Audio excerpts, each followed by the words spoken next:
Sir screen तो हो रही। हेलो। हाँ, शो हो हेलो। रही है। ओके। यस हो यस रही हो रही। हो रही है। ओके। कल हम लोगों ने जाना था कि सामाजिक परिवर्तन क्या होते हैं और सामाजिक परिवर्तन को प्रभावित करने वाले कौन कौन से कारक होते हैं, या सामाजिक परिवर्तन के लिए कौन कौन से कारक जिम्मेदार होते हैं जो सामाजिक परिवर्तन को करते हैं। आज हम लोग जानेंगे कि सामाजिक परिवर्तन में बाधक तत्व जो हैं वो कौन कौन से हैं। Factors resisting social change. Cultural inertia, जिसको हम लोग बोलते हैं सांस्कृतिक जड़ता। मानव में जो इस समाज में कुछ ऐसे भी लोग होते हैं जो अपने विचार और जो हमारे पूर्वजों के विश्वास थे वो उनको ठीक वैसे ही उनका पालन करते हैं, उन्हें वैसे ही स्वीकार करते हैं। उनमें किसी भी प्रकार का परिवर्तन वो लोग नहीं चाहते हैं और उन्हें नहीं छोड़ना चाहते। इसे सांस्कृतिक जड़ता कहते हैं। और ये भी सामाजिक परिवर्तन करने में ना मतलब ना होने में कारण बनती है, ना हो। फियर ऑफ न्यू थिंग्स, नवीनता का भय। समाज में अनेक व्यक्ति ऐसे होते हैं जो अपनी और समाज की वर्तमान स्थिति से पूरी तरह संतुष्ट होते हैं और वे उसी में आस्था रखते हैं, उसी में अपनी सुरक्षा को महसूस करते हैं। इसलिए वो किसी नई वस्तु या नए विचार को नहीं अपनाना चाहते हैं। वो ये सोचते हैं कि इससे हमारा अनिष्ट हो सकता है, इससे हमारा घाटा हो सकता है। और ऐसी स्थिति में समाज में कोई भी नवीनता जो है वो परिवर्तन स्थान नहीं ले पाती है। डिग्री ऑफ आइसोलेशन, पृथकता की भावना। समाज में अनेक व्यक्ति ऐसे भी होते हैं जो अपने अस्तित्व को दूसरों से अलग रखना चाहते हैं। वो नहीं चाहते कि हमारी संस्कृति का प्रभाव किसी दूसरी संस्कृति का पर पड़े और दूसरी संस्कृति का प्रभाव हमारी संस्कृति पर पड़े। वो यह चाहते हैं कि हमारी संस्कृति बिल्कुल सुरक्षित रहे और वह किसी दूसरे लोगों से अपना संपर्क भी नहीं ज्यादा चाहते हैं। तो जिस समाज में ऐसी भावना होती है उस समाज में जो सांस्कृतिक परिवर्तन होता है वो बहुत धीरे होता है या न के बराबर होता है। इकोनॉमिकल कंडीशन, कल हम लोगों ने जाना था कि जो आर्थिक स्थिति होती है वो किस प्रकार से सामाजिक परिवर्तन को बढ़ावा देती हैं। और यही आर्थिक स्थिति यदि आर्थिक स्थिति किसी की कमजोर है तो उसका शिक्षा उसकी नहीं हो सक पाती है, उसका शहरीकरण नहीं हो पाता है, औद्योगिकरण में कहीं कमी आती है और वो फिर जो सामाजिक परिवर्तन में कहीं बाधक बन जाती है। ऑर्थोडॉक्स स्टेट यदि रूढ़िवादी राज्य जो है, जहाँ पर रूढ़िवादिता बहुत है, जहाँ पर आडंबर बहुत है, जहाँ पर अपने विश्वास, अपने धर्म और अपनी आस्थाओं को लेकर जो परिवर्तन नहीं चाहते हैं, ऐसे भी जो राज्य हैं वहाँ पर भी परिवर्तन बहुत धीमी गति से होता है। जैसे अभी बहुत सारे कंट्रीज हैं जहाँ मुस्लिमों को वाहन यातायात चलाने की सुविधा नहीं थी, उनको घर से निकलने की इजाजत नहीं थी। या अभी अफगानिस्तान में जो तालिबानियों ने जो कब्जा किया है वहां पर उन्होंने महिलाओं की शिक्षा पर रोक लगा दी है, बाहर अकेले जाने में रोक लगा दी। तो ऐसे में सामाजिक परिवर्तन नहीं हो पाता है। कंजर्वेटिव एजुकेशन, रूढ़िवादी शिक्षा, संकीर्ण विचारधारा वाली शिक्षा, ये भी कहीं ना कहीं बहुत असर डालती है सामाजिक परिवर्तन न होने में और उसका बाधक तो बनती है। क्योंकि फिर जो रूढ़िवादी शिक्षा होती है, कंजर्वेटिव एजुकेशन जो है वो धर्म पर आधारित होती है, अपनी कुरीतियों पर आधारित होती है, या कुरीतियां ना प्रथाओं पर आधारित होती है और उन प्रथाओं से वो अलग नहीं होना चाहती है। उन्हीं पर वो कायम होकर उन्हीं की उसी लीक पर चलती है। इसलिए इसका भी एक ना कहीं बाधक तत्व भी बनती है। स्वार्थ की भावना, बहुत सारे लोग ऐसे होते हैं इस समाज में जो ये चाहते हैं कि इस सामाजिक परिवर्तन से हमारा कितना परिवर्तन होगा, हमारा क्या फायदा होगा। उनको जो प्रत्यक्ष उससे लाभ नहीं दिखाई दे रहा है तो वो तो किसी प्रकार का परिवर्तन नहीं चाहते हैं। और इस प्रकार की भावना रखने से भी जो सामाजिक परिवर्तन होता है वो नहीं हो पाता, ये बाधक तत्व बन जाता है स्वार्थ की भावना। रिलीजन, धर्म, धर्म कहीं ना कहीं सामाजिक परिवर्तन का भी एक बाधक तत्व बनता है। क्योंकि हम लोग अपने बहुत सारी जब बातें होती है सामाजिक परिवर्तन की तो उनके आगे एक आस्था की बात आ जाती है, धर्म की बात आ जाती है। जब हम किसी भी प्रकार की कुरीतियां हैं व्याप्त करना चाहें तो धर्म का आगे, जैसे मैं एक जनरल एग्जांपल लेता हूँ। अभी भी बहुत से यदि समुदाय हैं जो जैसे हिंदू धर्म की बात करते हैं, हिंदू धर्म में जो अभी भी शवों को नदियों में प्रवाहित किया जाता है, बहुत से ग्रामीण इलाकों में प्रचलित है। उनसे भी इनको समझाया जाए, इनको कहा जाए कि गलत है तो ये कहेंगे हमारी इससे आस्था है, हमारा धर्म है, हमें वरुण भगवान ने जल में प्रवाहित करना चाहिए, या अभी इतना जो अग्नि दाह जो होता है इलेक्ट्रिक वाला नहीं, जो सामान्यता होता है इसमें लकड़ियां इकट्ठा करके की जाती है, उसमें बहुत सारा पॉल्यूशन होता है, बहुत सारा, और उसमें घी वगैरह डाल के बहुत सारा धुआं होता है। ये भी इन सब चीजों के हम खिलाफ बोलना चाहेंगे तो कहीं ना कहीं धर्म एक रोड़ा बन जाता है। तो धर्म भी सामाजिक परिवर्तन का एक में जो बाधक तत्व है उसमें भी बहुत बड़ा भूमिका अदा करता है। ओके, अब ये सामाजिक परिवर्तन की दिशा क्या होती है, किस प्रकार से होते हैं, कब कब होते हैं, इनके लिए बहुत सी समाजशास्त्रियों ने अपने अपने थ्योरी दी, अपने अपने सिद्धांत दिए। उन थ्योरी में 4 थ्योरी जो थी वो मुख्य थी, उनमें से लीनियर थ्योरी या इवोल्यूशनरी थ्योरी, रेखीय सिद्धांत या उद्विकास का सिद्धांत, साइक्लिक थ्योरी चक्रीय सिद्धांत, कॉन्फ्लिक्ट थ्योरी संघर्षात्मक सिद्धांत जो कार्ल मार्क्स का था, और फंक्शनल थ्योरी जो क्रियात्मक सिद्धांत था। ये 4 थ्योरीज दी गई जिनमें हम मुख्यतः दो थ्योरीज पढ़ेंगे, लीनियर थ्योरी और साइक्लिक थ्योरी। तो लीनियर थ्योरी के जो मानने वाले समाजशास्त्री थे जैसे कांटे और स्पेंसर आदि, ये लोग मानते थे कि समाज में जो एक रेखीय क्रम में होता है विकास समाज का, यानी जो आगे वाली नई पीढ़ी है वो पहली की पीढ़ी से कुछ न कुछ अधिक उन्नत होती है और अधिक श्रेष्ठ होती है। उन्होंने इसका एग्जाम्पल जैसे डार्विनवाद से भी लिया कि जैसे डार्विन ने समझाया था, या जैसे मनुष्य का विकास हुआ, पहले वो धूप पर चलता था, उसके पास दिमाग की कमी थी, धीरे धीरे वो आज पूरी तरह से उसका विकास हुआ। तो इसमें जो कांटे ने सामाजिक परिवर्तन के 3 स्तर अपने बताए हैं, धार्मिक स्तर, थियोलॉजिकल स्टेज, मेटाफिजिकल स्टेज और साइंटिफिक स्टेज। धार्मिक स्तर, तात्विक स्तर और वैज्ञानिक स्तर। उन्होंने कहा था कि धार्मिक स्तर में समाज की जो प्राथमिक अवस्था होती है और इसमें मानव अपने प्रत्येक कार्य को, अपनी चीजों को ईश्वर से, धर्म से लिंक करता है, और समय समय पर बहुदेववाद, अलग अलग स्थान पर धर्म के विभिन्न रूप हमें देखने के मिलते हैं, जैसे बहुदेववाद, एक देववाद, प्रकृति पूजा प्रचलित थी, आडंबर अधिक होते थे, प्रथाएं बहुत थी, अपने जो एक रीति रिवाज थे वो बिल्कुल एक दृढ़ रीति रिवाज होते थे। इसके बाद मेटाफिजिकल स्टेज, तात्विक स्तर। तात्विक स्तर पर मानव घटनाओं की व्याख्या उनके गुणों के आधार पर करता था। इस अवस्था में मानव का अलौकिक शक्ति में विश्वास कम हुआ, प्राणियों में विद्यमान जो शक्ति है, अमूर्त शक्ति है, उसके लिए उसने ज्यादा उसको घटनाओं को ज्यादा जिम्मेदार माना। फिर आता है साइंटिफिक स्टेज यानी वैज्ञानिक स्तर। वैज्ञानिक स्तर ये एक तीसरा स्तर इन्होंने कांटे के अनुसार था। इन्होंने कहा इसमें मानव सांसारिक घटनाओं की व्याख्या धर्म के आधार पर, ईश्वर के आधार पर या नहीं करता है, बल्कि वैज्ञानिक नियमों के आधार पर करता है, और उसमें तार्किकता की भावना की प्रधानता होती है, और अपने वैज्ञानिक व्याख्या करके सत्य तक पहुंचने का प्रयास करता है। इसकी इनकी जो इन्होंने व्याख्याएं दी, इसकी समय समय पर आलोचना भी हुई। आलोचना ये हुई कि कोई जरूरी नहीं है कि कोई भी समाज इन तीन अवस्थाओं से होकर के ही गुजरे, या वो समाज इन 3 अवस्थाओं से होकर गुजरता भी है तो यह भी जरूरी नहीं है कि वो इसी क्रम से होकर के गुजरे। इसलिए स्पेंसर ने भी अपना सिद्धांत दिया। स्पेंसर ने का जो सिद्धांत था वो डार्विनवाद से अधिक प्रभावित था। उन्होंने प्राकृतिक अनुकूलता या प्राकृतिक वर्ण या चयन को अधिक माना। उन्होंने कहा कि प्रकृति सबकी एक परीक्षा लेती है, और उस परीक्षा में जो पास हो जाता है वही प्रकृति का उसका वर्ण करती है, और वही इस अपने को जो अनुकूल कर पाता है वही समाज में रह पाता है, बाकी का विनाश हो जाता है। और इस प्रकार जो नई पीढ़ी आती है वो changes from simplicity to complexity, यानी वो जो नई पीढ़ी आती है वो पहली वाली पीढ़ी से अधिक विकसित होती है, अधिक उन्नत होती है और अधिक श्रेष्ठ होती है। साइक्लिक थ्योरी, चक्रीय सिद्धांतकारों का मानना था कि जो समाज का परिवर्तन एक चक्र के अनुसार होता है, यानी जहां से हम प्रारंभ होते हैं घूम फिरकर वहीं फिर चले जाते हैं।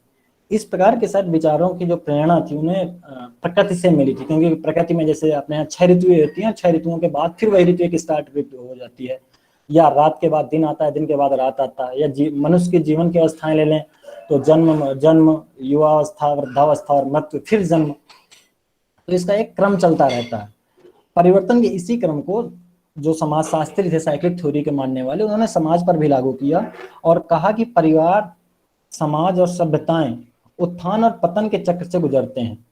इसके पुष्ट के लिए उन्होंने बहुत सारी क्या कहते हैं विश्व की सभ्यताओं का उल्लेख किया और उनका अध्ययन किया, और कहा कि इतिहास इस बात का गवाह है कि जो सभ्यताएं पहले उच्च शिखर पर थीं, जो सभ्यताएं पहले बहुत श्रेष्ठ थीं, आज वो अपने निम्न स्तर पर हैं, और जो आज निम्न स्तर पर हैं वो भविष्य में और जाकर के आगे उच्च या उन्नत स्तर पर पहुंचेंगी। चक्रीय सिद्धांतकार के जो थे, जो चक्रीय सिद्धांत की व्याख्या करते थे, उनमें से जो टैनबी, पैरेटो, स्पेंगलर, सोरोकिन, ये प्रसिद्ध हैं। स्पेंगलर का सिद्धांत, स्पेंगलर ने सामाजिक परिवर्तन के बारे में, ये स्पेंगलर एक जर्मन विद्वान थे और उन्होंने 1918 में अपनी पुस्तक the decline of the West में अपना चक्रीय सिद्धांत प्रस्तुत किया था। इस पुस्तक में उन्होंने सामाजिक परिवर्तन के उद्विकास के सिद्धांतों की आलोचना की थी, कि जो लीनियर थ्योरी की जो रेखीय क्रम था उसकी आलोचना की, और कहा कि परिवर्तन कभी भी एक सीधी रेखा में नहीं हो सकता है। स्पेंगलर का मत है कि सामाजिक परिवर्तन एक चक्रीय पद्धति में होता है, जैसे जन्म, मरण और फिर जन्म, उसी प्रकार मानव की जो सभ्यता और संस्कृति होती हैं वो उत्थान, पतन, निर्माण और विनाश, इन सब के दौर से गुजरती हैं, इन सब के चक्र से गुजरती रहती हैं। स्पेंगलर का मानना ही था कि जो पश्चिमी सभ्यताएं जो अपने चरमोत्कर्ष को प्राप्त कर चुकी हैं, जो अपने आप को बहुत मतलब विज्ञान, अनुसंधान, चिकित्सा के क्षेत्र में जो बहुत उन्नत हैं, वो कहीं ना पहले बहुत कमजोर रही हैं।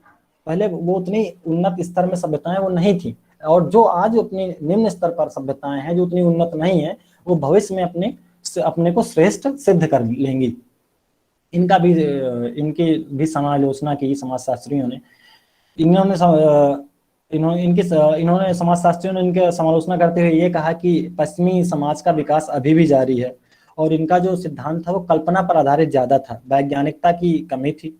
और उन्होंने यह भी नहीं बताया था कि कौन सा ऐसा बिंदु है जिस बिंदु पर हम अधिकतम कौन सा ऐसा बिंदु है जिस बिंदु से सभ्यता का किसी भी सभ्यता का पतन चालू हो जाता है, तो उन्होंने ऐसा भी नहीं बताया था। तो इसलिए फिर इनके बाद टैनबी का सिद्धांत आया। टैनबी ने अपना सिद्धांत दिया। उन्होंने विश्व की 21 सभ्यताओं का अध्ययन करके अपनी बुक स्टडी ऑफ हिस्ट्री में अपना सिद्धांत दिया। उनका मानना था कि प्रारंभ में प्रकृति और मानव द्वारा चुनौती दी जाती है, और इस चुनौती का जो सामना कर पाता है वही जीवित रहता है, जो सामना नहीं कर पाता है वो नष्ट हो जाता है। इस चुनौती के प्रत्युत्तर में सभ्यता व संस्कृति का निर्माण होता है। इन्होंने परिवर्तन के समाजशास्त्री व्याख्या करने की कोशिश तो की थी, लेकिन इनका जो दर्शन था वो आशावादी और दार्शनिक दृष्टिकोण का ज्यादा था, इसलिए इन्होंने पैरेटो ने अपना सिद्धांत प्रस्तुत किया। पैरेटो ने अपना चक्रीय सिद्धांत प्रस्तुत किया the book mind and society में। इनके अनुसार प्रत्येक समाज में दो प्रकार के लोग पाए जाते हैं, एक उच्च वर्ग जिसे हम लोग धनाढ्य या अभिजात वर्ग कहते हैं, और दूसरा निम्न वर्ग। पैरेटो के अनुसार दोनों वर्ग स्थिर नहीं है, और इनमें परिवर्तन एक चक्रीय क्रम में पाया जाता है। निम्न वर्ग के व्यक्ति अपने गुणों में कुशलता में वृद्धि करके, संघर्षों का सामना करके, अपने को मजबूत करके खुद को उच्च वर्ग की श्रेणी में सम्मिलित कर लेते हैं, और उच्च वर्ग के जो लोग होते हैं वो धीरे धीरे अपनी कुशलता और योग्यता को खोते रहते हैं, अपने गुणों को खोते रहते हैं, और वो भ्रष्ट हो जाते हैं, और इस प्रकार वो निम्न वर्ग की ओर बढ़ने लगते हैं। इसके लिए इन्होंने 3 क्षेत्र इसके में व्याख्या की है, राजनैतिक, आदर्शात्मक और आर्थिक क्षेत्रों में। राजनैतिक क्षेत्र में इन्होंने बहुत अच्छा एक एग्जाम्पल दिया और 2 वर्ड यूज किए, शेर और लोमड़ी। उन्होंने कहा था जो शेर होते हैं, शेर तरह के जो लोग होते हैं वो बहुत आदर्शात्मक विचारधारा के होते हैं, दृढ़ विश्वास होता है, और वो अपनी धीरे धीरे शक्ति खोते रहते हैं। जो लोमड़ी वर्ग के लोग होते हैं वो बहुत चतुर होते हैं, कुशल दिमाग के होते हैं, और इसलिए उनके पास से शेर वर्ग के लोगों के पास सत्ता होती है पहले, क्योंकि वो अधिक शक्तिशाली होते हैं, लेकिन वो शक्ति क्षीण होने से लोमड़ी वर्ग के लोग होते हैं उन पर जो पहुंच जाती है सत्ता, उनके हाथ पहुंच जाती है। इस प्रकार फिर धीरे धीरे लोमड़ी वर्ग के लोगों से सत्ता शेर वर्ग के लोगों में पहुंच जाती है। ऐसा उन्होंने एक चक्रीय क्रम अपना प्रस्तुत करने की कोशिश की थी। इसके बाद आता है हमारा सोरोकिन का सिद्धांत। सोरोकिन ने कहा कि जो सामाजिक परिवर्तन होता है वो एक पेंडुलम की भांति होता है। इसके अनुसार जो संस्कृतियां होती हैं, वो जो सभ्यताएं होती हैं, वो प्रमुख रूप से 2 संस्कृतियों में घूमती रहती हैं, जो एक भावनात्मक संस्कृति और चेतनात्मक संस्कृति। भावनात्मक संस्कृति होती है जिसमें भावना, ईश्वर, आत्मा, नैतिकता, धर्म पर जोर दिया जाता है, भौतिकता की कमी रहती है, और विचार, दर्शन, कला आडंबर, धर्म, आध्यात्मिकता, इन सब की बहुत ज्यादा छाप होती है। परंपराओं प्रथाओं का अधिक प्रभाव रहता है। जबकि चेतनात्मक जो संस्कृति होती है वो वैज्ञानिकता पर आधारित होती है, तर्क पर जोर दिया जाता है, ज्ञान विज्ञान आविष्कार पर जोर दिया जाता है, खोज पर जोर दिया जाता है, और उसमें भौतिकता से युक्त संस्कृति होती है, सुख सुविधाएं ज्यादा होती हैं। तो जो चेतनात्मक संस्कृति होती है वो जब बहुत अपने उच्चतम शिखर पर पहुंच जाती है तो भावनात्मक संस्कृति की ओर जाने लगती है, और जो भावनात्मक संस्कृति होती है वो फिर जब अपने एक पेंडुलम जैसे अपने दूसरे छोर पर या अपने उच्च शिखर शिखर पर पहुंच जाती है तो फिर चेतनात्मक संस्कृति की ओर आने लगती है। इस प्रकार उन्होंने कहा कि ये सभ्यताएं जो होती हैं इन्हीं दो संस्कृतियों के बीच में घूमने का या लाई करने का लाई करती हैं। सर आवाज आ रही है? जी बोलिए, आ रही है आपकी आवाज। Okay sir, thank you. अब हम देखेंगे कि एजुकेशन और सोशल चेंज, सामाजिक परिवर्तन और शिक्षा में क्या प्रभाव पड़ता है, शिक्षा का सामाजिक परिवर्तन में, और ये क्या है। शिक्षा और सामाजिक परिवर्तन में बहुत अधिक घनिष्ठ संबंध होता है, और शिक्षा एक चूंकि गतिशील प्रक्रिया है इसलिए समाज में होने वाले जितने परिवर्तन है उसको स्वीकार करते हुए आगे बढ़ती है और अपने आप को व्यक्ति की आवश्यकताओं को पूरा करने में अपने आप को उसी प्रकार के अनुसार मॉडिफाइड करती है। तो शिक्षा समाज को जो सामाजिक संबंध हैं उनको दो प्रकार से प्रभावित करती है। हम वो देखेंगे कौन कौन से। Education is the instrument for the social change, सामाजिक शिक्षा सामाजिक परिवर्तन का साधन है, और एजुकेशन फॉलो सोशल चेंज, और शिक्षा सामाजिक परिवर्तन का अनुसरण करती है। Education as instrument for social change, शिक्षा सामाजिक परिवर्तन का साधन है। तो शिक्षा सामाजिक परिवर्तन का सबसे महत्वपूर्ण साधन है, क्योंकि शिक्षा के द्वारा ही हम समाज के लोगों में बदलाव ला सकते हैं, समाज की उन्नति कर सकते हैं। सामाजिक व्यवस्था में क्या क्या दोष हैं उन दोषों को दूर करने के लिए हमें शिक्षा की ही जरूरत पड़ती है। तो शिक्षा जो किस प्रकार से लोगों को बदलती है हम देखेंगे। मेंटल प्रिपरेशन फॉर चेंज, जो परिवर्तन के लिए लोगों को मानसिक रूप से तैयार करती है। और क्योंकि जो शिक्षा में लोगों की जो संकीर्ण भावनाएं होती हैं, लोग उनमें भय सताता रहता है सामाजिक परिवर्तन का, उनको दूर करती है। टू इनकरेज न्यू इन्वेंशन, नवीन परिवर्तनों को प्रोत्साहित करती है। मनुष्य को चिंतनशील प्राणी बनाती है शिक्षा। प्रत्येक परिस्थिति में मनुष्य को उसको एक साथ गहराई के साथ सोचने को शक्ति देती है, और इस प्रकार उसको नवीन प्रोत्साहनों के लिए परिवर्तित करती है। हेल्पिंग इन इवैल्यूएटिंग चेंजेस, परिवर्तनों के मूल्यांकन में सहायता करती है, क्योंकि कोई जरूरी नहीं कि जो सामाजिक परिवर्तन हो रहे हैं वो सकारात्मक ही हो। कभी कभी जो कुछ परिवर्तन होते हैं जो हमें उन्नति की ओर ले जाते हैं, उन्नत बजाय उन्नति की ओर। तो सामाजिक शिक्षा ये हमें शिक्षा हमें कोशिश करती है यह जानने की, बताने की कि कौन से सामाजिक परिवर्तन हमको उन्नति की ओर ले जाएंगे, कौन से अवनति की ओर ले जाएंगे, कौन से हमारे लिए लाभदायक है और कौन से हमारे लिए लाभदायक नहीं है।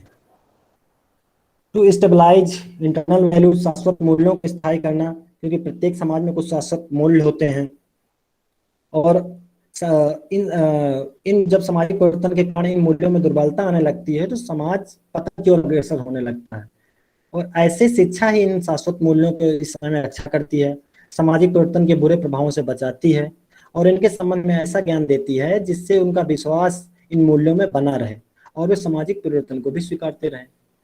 टू इनहेंस द नॉलेज, ज्ञान में वृद्धि करना, परिवर्तन हमारे लिए जो पुराना ज्ञान होता है उस पर नया नया ज्ञान करती है, नई नई चीजों से हमको परिचित कराती है, इस प्रकार ज्ञान हमारा बढ़ता रहता है। ट्रांसफरिंग द कल्चर, संस्कृति को भी एक दूसरे से का हस्तांतरण करती है।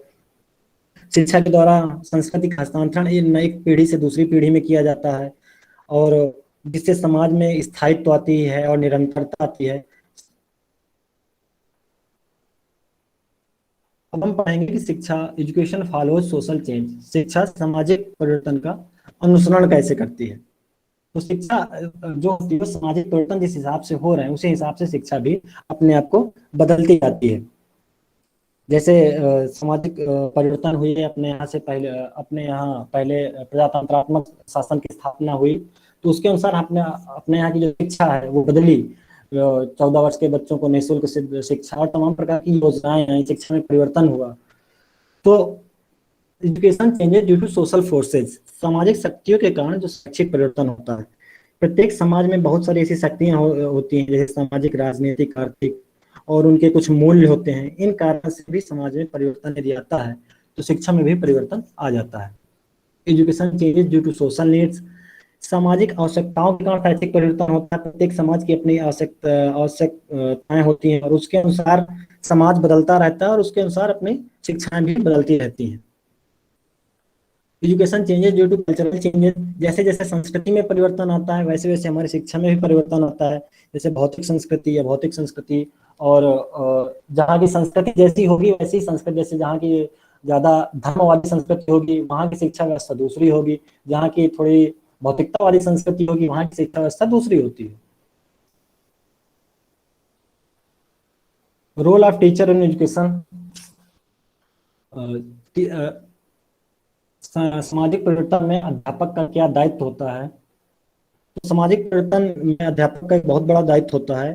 प्रोवाइड एन ऑर्गेनाइज्ड डायरेक्शन, जो सामाजिक परिवर्तन होते हैं उनको एक निश्चित क्रम में, निश्चित दिशा में देने का प्रयास करते हैं शिक्षक, क्योंकि वो शिक्षार्थी को पढ़ाते हैं, जो हमारी युवा पीढ़ी को पढ़ाते हैं, और वही कहीं ना कहीं सामाजिक परिवर्तन करती है।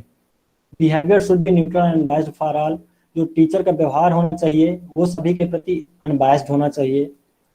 Present himself idealistically to his student, अपने विद्यार्थियों के समक्ष उसे आदर्शात्मक रूप से प्रस्तुत करना चाहिए।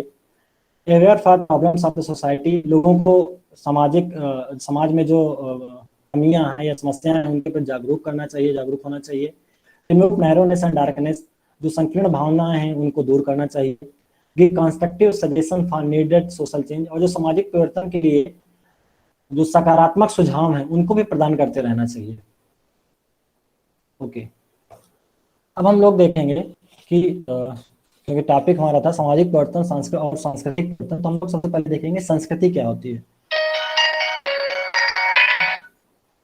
तो हम सभी प्रायः विभिन्न वस्तुओं को अलग अलग स्थितियों में स्पष्ट करने के लिए संस्कृत शब्द का प्रयोग करते हैं। कभी उच्च वर्ग, कभी धनाढ़ वर्ग के लोगों की जीवन शैली, रहन सहन देखकर उन्हें सुसंस्कृत के रूप में परिभाषित करते हैं, और निम्न वर्ग के लोगों को असंस्कृत भी कहते हैं। लेकिन समाजशास्त्र में असंस्कृत नाम का कोई भी शब्द नहीं होता है। प्रत्येक समाज और प्रत्येक मानव की अपनी संस्कृति होती है और वो अपनी संस्कृति के दायरे में रहकर ही सारे कार्यों को करता है। जैसे भारतीय संस्कृति अलग है और अमेरिका संस्कृति अलग है, और हमें अपनी अपनी पहचान भी देती है, और अपने अपने उसके अनुसार हम अपने व्यक्ति भी करते हैं। जैसे भारतीय संस्कृति में अभिवादन हम लोग हाथ जोड़कर करते हैं, जबकि पश्चिमी संस्कृति में दूसरे तरीके हैं। तो जो समाजशास्त्र में इसकी परिभाषा दी टायलर ने महोदय ने, culture is that complex whole which includes knowledge, belief, art, morals, law, customs and any other capabilities and habits acquired by man as a member of society। यानी संस्कृति वह जटिल पूर्णता है जिसमें ज्ञान, विश्वास, मूल्य, नैतिकता, नियम, रीति रिवाज और इस प्रकार की अन्य क्षमताओं और आदतों का समावेश होता है, जिन्हें मनुष्य समाज के रूप में सीखता है। संस्कृति को अमेरिकी जो समाजशास्त्री थे ऑकबर्न, उन्होंने दो वर्गों में विभाजित भी किया है, भौतिक संस्कृति और अभौतिक संस्कृति। भौतिक संस्कृति वे आती है जिन्हें मानव निर्मित करता है, परिवर्तित करता है, परिवर्धित करता है। अभौतिक में आती है प्रतीक, चिन्ह, विश्वास, गीत, नृत्य, आस्था, नैतिक मूल्य। कैरेक्टरिस्टिक्स ऑफ कल्चर, संस्कृति की विशेषताएं। Culture is learn and acquired, संस्कृति सीखी और प्राप्त की जाती है। कल्चर इज डायनेमिक, संस्कृति गतिशील है। कल्चर इज डाइवर्स, संस्कृति विविध है, विविधतापूर्ण है। कल्चर इज आइजेशनल, कल्चर संस्कृति एक वैचारिक होती है, समाज के लिए आदर्श होती है। विभिन्न और कल्चर इज कम्युलेटिव, और संस्कृति जो होती है वो हमारे संचयी होती है। Culture is learn and associated, संस्कृति सीखी और प्राप्त की जाती है।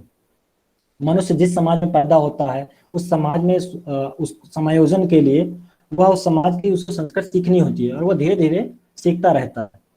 वो इस संस्कृति को सीखने के लिए डॉक्यूमेंट्रीज या पुस्तकों का से सीखता है कि हमारी संस्कृति कैसी थी और पहले और क्या है। स्टार्ट बाय पेरेंट्स या फैमिली, उसे अपनी संस्कृति का ज्ञान माता पिता द्वारा या परिवार के सदस्यों द्वारा भी दिया जाता है। It is transmitted for directly and indirectly. यह जो संस्कृति होती है वो जरूरी नहीं कि हम लोग उसे सिखाएं। कुछ संस्कृति बच्चे ऑटोमेटिक अपने आप सीख कर समाज में रहकर सीख सकते हैं, डायरेक्टली और इनडायरेक्टली दोनों वे से सीखते हैं। भाषा संस्कृति को पे करने में, ट्रांसमिट करने में बहुत बड़ा रोल अदा करती है। Culture is cumulative. संस्कृति जो होती है वो संतरी होती है, यानी हम लोग अपनी संस्कृति को अगली पीढ़ी में हस्तांतरित करते हैं तो समय समय के अनुसार उसमें नए आविष्कार, नई बातें जोड़ते जाते हैं। आज हम लोग संस्कृति अपना रहे हैं, वो हमारे अपने उद्देश्यों का आधार होती है। जैसे हम बस, ट्रेन, घोड़ा गाड़ी पहले हम लोग चलाते थे, उसके बाद बस, ट्रेन और यूज करने लगे। समाज की मांग के अनुसार जो संस्कृति होती है वो चेंज होती रहती है। संस्कृति हमें पहले से और अधिक स्मार्ट बनाती है, हमारी आवश्यकताओं को पूरा करती है। Culture is dynamic. संस्कृति जो होती है परिवर्तनशील होती है। सामान्यतः कोई भी समाज अपनी पूर्व विकसित संस्कृति में कोई परिवर्तन नहीं चाहता, किंतु विज्ञान, नई खोजें, जनसंचार और के द्वारा संस्कृति में परिवर्तन होता है, क्योंकि कोई भी संस्कृति कभी भी परमानेंट स्टेट में नहीं रह सकती है।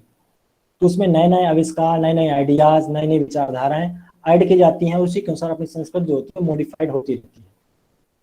सांस्कृतिक कई कारक हो सकते हैं जो संस्कृति को मतलब सांस्कृतिक परिवर्तन लाते हैं संस्कृति के लिए। Technology, population shift, resources shortage, wars आदि। Culture is shared by group of people. जो संस्कृति होती है वो किसी समाज के द्वारा साझा की जाती है और पूरे समाज के लिए होती है। कोई व्यक्ति उसको अकेले नहीं, संस्कृति किसी व्यक्ति अकेले के लिए नहीं होती है, वो पूरे समाज में उस चीज को संस्कृति को साझा करता है। Culture is diverse. संस्कृति भिन्न भिन्न समाजों के लिए संस्कृति जो होती है वो भिन्न भिन्न होती है।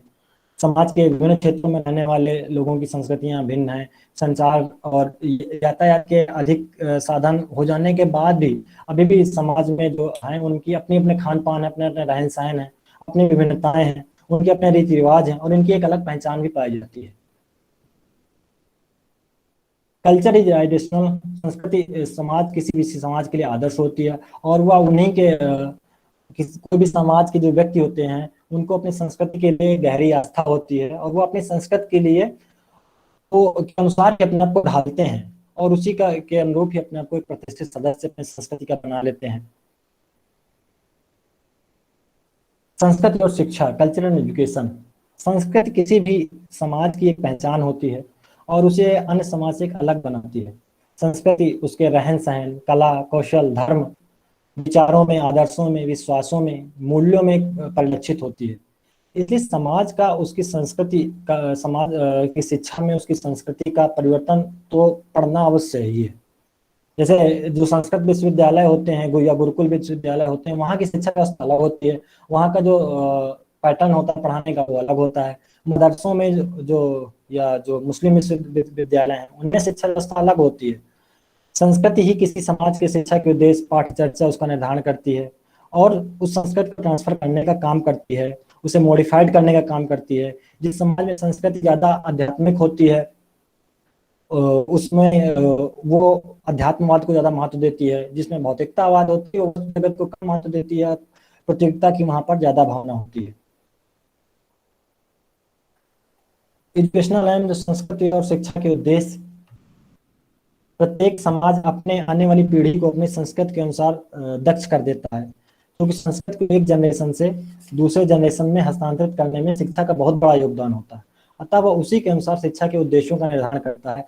जैसे धर्म प्रधान संस्कृतियों का निर्धारण में धर्म को लेकर क्या कहते हैं, शिक्षा का चारित्रिक और नैतिक विकास पर ध्यान अधिक जाता है। भौतिक प्रधान संस्कृतियों में व्यावसायिक शिक्षा पर, प्रतियोगिता पर अधिक ध्यान जाता है।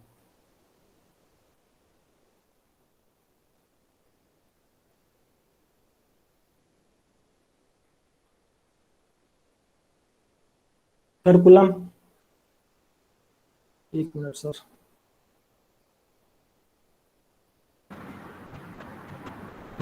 शिक्षण की पाठ्य चर्चा। हम शिक्षा के उद्देश्यों को पाठ चर्चा करने के लिए उसमें भी शिक्षा का बहुत प्रभाव पड़ता है। जैसे प्राचीन काल में धर्म और युद्ध की शिक्षा दी जाती थी, यानी शास्त्र और शास्त्र का ज्ञान आवश्यक होता था। लेकिन अब जो है वैज्ञानिकता का प्रभाव ज्यादा है, उन्हें नए नए आविष्कारों की शिक्षा दी जाती है। को करिकुलर एक्टिविटीज जो पाठ्य सहगामी क्रियाएं होते हैं, तो पाठ्य के सहगामी क्रियाएं को करने के लिए विद्यालयों में हम लोगों के कल्चरल इवेंट का आयोजन होता है। उसी के आधार पर जो होती है हमारी कल्चर, जो हमारे स्टूडेंट्स होते हैं उनको हमारी संस्कृति का ज्ञान होता है। डिसिप्लिन, अनुशासन भी संस्कृति के अनुशासन का भी बहुत बड़ा महत्व होता है। धर्म प्रधान संस्कृतियों में अनुशासन का ज्यादा महत्व होता है, वहाँ की शिक्षा व्यवस्था अधिक होती है। और जैसे इस्लाम में धर्म माना जाए, वहाँ पर बहुत कठोर अनुशासन दिया जाता था, वहाँ अनुशासन का तरीका दूसरा था। वहाँ पर शारीरिक दंड बहुत ज्यादा का प्रावधान था। बौद्ध धर्म में जैसे देखा जाए तो बौद्ध धर्म में उन्हें संघ से निकाल दिया जाता था जो उनके विहार होते थे। इसलिए संस्कृति और अनुशासन का बहुत बड़ा महत्व है। संस्कृति और शिक्षण विधियां भी, समाज की शिक्षण विधियां कौन कौन सी प्रचलित हैं वो समाज के प्रकार पर निर्भर करती हैं। यदि समाज में प्रजातांत्रिक मूल्यों का महत्व अधिक होगा तो शिक्षण विधियां उसी के अनुरूप होती है। यदि समाज में राजशाही व्यवस्था अधिक है तो शिक्षण विधियां दूसरी होती हैं। और इस बात का भी प्रभाव पड़ता है कि जो शिक्षा है वो अपनी स्टूडेंट सेंटर्ड है या टीचर सेंटर्ड है। इसके अलावा संस्कृति का भी शिक्षण विधियों पर बहुत अधिक जोर दिया जाता है। जैसे इस्लामिक संस्कृति शिक्षण प्रणाली में अधिक महत्व था, जबकि बौद्ध संस्कृति शिक्षण प्रणाली में मनन, चिंतन, स्वाध्याय, भ्रमण आदि शिक्षण विधियां अधिक अपनाई जाती थी। स्कूल सिस्टम, संस्कृत विद्यालय पर समाज या संस्कृति का पूरा प्रभाव पड़ता है। प्रत्येक विद्यालय सांस्कृतिक मूल्यों के हस्तांतरण में एक महत्वपूर्ण भूमिका निभाता है। विद्यालय में होने वाले विभिन्न कार्यक्रम उस समाज की संस्कृति के अनुसार होते हैं। उसके भवन या उसके जो स्ट्रक्चर होते हैं उस संस्कृति के अनुसार ही बनाए जाते हैं। उनके शिक्षक और छात्र समाज की संस्कृति के अनुसार ही उनसे व्यवहार करते हैं। टीचर्स बिहेवियर, जो अध्यापक का बिहेवियर शिक्षा के उद्देश्य और शिक्षा की पाठ चर्चा का जो जमीनी स्तर पर जो उतारने का काम, इम्प्लीमेंट करने का काम करता है, शिक्षक ही करता है। जैसे संस्कृत शिक्षक के स्वरूप में महत्व को भी निर्धारित करती है। शिक्षक संस्कृत को बच्चों के समक्ष अधिक नवीनता और प्रदान करती है, शिक्षक प्रदान करता है। कल्चरल चेंज, सांस्कृतिक परिवर्तन। किसी भी समाज में सांस्कृतिक परिवर्तन से तात्पर्य समाज के विशिष्ट रहन सहन एवं खान पान, उसके विचार, उसकी आदर्श रीति रिवाजों, कला, संगीत, नृत्य, धर्म, दर्शन आदि में होने वाले परिवर्तन से है। जो कई फैक्टर्स सांस्कृतिक परिवर्तन को बढ़ावा देते हैं उनमें सबसे है एक्विजिशन, संस्कृति ग्रहण। हम लोग दूसरे की संस्कृति को ग्रहण कर रहे हैं। जैसे यहाँ पर जो ब्रिटिश शासन हुआ, वहाँ से हम लोगों ने उनके खान पान, रहन सहन को सीखा, और इस प्रकार पर संस्कृति ग्रहण का भी प्रभाव बहुत ज़्यादा पड़ता है। State and nature of ruling, राज्य और शासन तंत्र का भी प्रभाव पड़ता है कि किस प्रकार कहाँ राजतंत्रात्मक शासन है या प्रजातंत्रात्मक शासन है, इसका भी प्रभाव पड़ता है। मास कम्युनिकेशन, जनसंचार के साधन से पहले लोगों के पास यातायात के साधन दूसरे थे, अब यातायात के साधन दूसरे हो गए। जैसे संस्कृति भी प्रभावित हुई, लोगों के पास संचार के साधन दूसरे हो गए, तो संस्कृति कहीं ना कहीं प्रभावित हुई है। विज्ञान ने भी हमारी संस्कृति को बहुत बड़ा प्रभाव डाला है। और जो पहले आध्यात्मिक संस्कृति ज़्यादा होती थी, रूपवादी संस्कृति अधिकतर होती थी, वो भौतिकतावादी संस्कृति हो गई, नई नई खोजों पर हो गई। एजुकेशन संस्कृति पर बहुत अधिक प्रभाव डालती है सांस्कृतिक परिवर्तन में, और उसी के अनुसार हम लोग एजुकेशन ही सांस्कृतिक परिवर्तन को एक कारक होती है बहुत बड़ा। उसी के अनुसार हम अपनी संस्कृति को चेंज करते रहते हैं। एजुकेशन एंड कल्चर चेंज, शिक्षा और सामाजिक परिवर्तन। क्योंकि शिक्षा एक गतिशील प्रक्रिया है, इसलिए समाज में होने वाले किसी परिवर्तन सामाजिक, सांस्कृतिक, राजनीतिक और आर्थिक को स्वीकार करते हुए आगे बढ़ती है। इसलिए समाज में शिक्षा का बहुत बड़ा प्रभाव पड़ता है। संस्कृति के क्षेत्र में शिक्षा 3 प्रकार के कार्य करती है, जैसे संस्कृत का संरक्षण, संस्कृत का हस्तांतरण और संस्कृत का विकास। शिक्षा द्वारा इन बच्चों को अपने संस्कृति का ज्ञान कराया जाता है, उन्हें देश विदेश की मुख्य संस्कृतियों से ज्ञान कराया जाता है। और इसके साथ साथ जो सांस्कृतिक परिवर्तनों को भी करने में शिक्षा बहुत बड़ा रोल अदा करती है। संस्कृति किसी समाज की शिक्षा के स्वरूप का निर्धारण करती है, या उसके पाठ्यक्रम, शिक्षण विधियां हमने जैसे पढ़ा, अनुशासन, शिक्षक शिक्षार्थी के स्वरूप आदि का भी में भी विशेष भूमिका अदा करती है। भौतिकतावादी संस्कृति के जहाँ होगी वहाँ शिक्षा व्यवस्था दूसरी होती है। जहाँ पर जहाँ पर राज्य ज़्यादा होंगे, अध्यात्म का प्रभाव ज़्यादा होगा, वहाँ पर शिक्षा दूसरी होती है। निष्कर्ष, और जो कि किसी भी प्रकार के परिवर्तन में और हमें नए क्या कहते हैं ज्ञान, नए आविष्कार, नए खोज के लिए शिक्षा का बहुत जरूरी है। और किसी कोई भी परिवर्तन समाज में हो रहा है, चाहे सांस्कृतिक हो या सामाजिक हो, उसको उसको होने में जो सबसे मुख्य कारक है वो शिक्षा है, क्योंकि सभी कारक जो होते हैं वो शिक्षा पर ही एक दूसरे से रिलेटेड होते हैं और शिक्षा पर ही डिपेंड करते हैं। इसलिए हमारी जो शिक्षा होनी चाहिए वो जो रूढ़िवादिता है उससे हट करके होनी चाहिए। हमारी शिक्षा में नैतिकता का प्रभाव तो होना चाहिए, लेकिन हमारी शिक्षा बहुत ज़्यादा अध्यात्मवादी नहीं होना चाहिए कि उसमें विज्ञान या नवीन आविष्कारों की कमी पाई जाए। These are my references. Thank you, sir.